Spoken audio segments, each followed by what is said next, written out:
Welcome to YOUCANIC. Today in YOUCANIC we have a 2012 Subaru Impreza. On the Subaru Impreza, I'm going to show you how to be able to open up the hood so that you can be able to get in the hood compartment to do work that you need to do in there.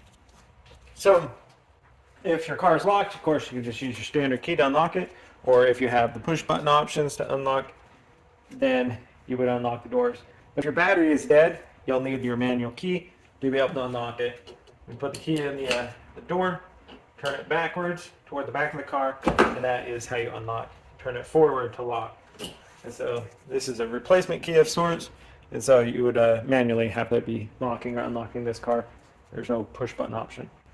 So once you're able to open up the door and then be able to get inside, you're going to come right here, and we have the symbol for our hood to open, and we're just going to reach right below it, and it's a little black lever.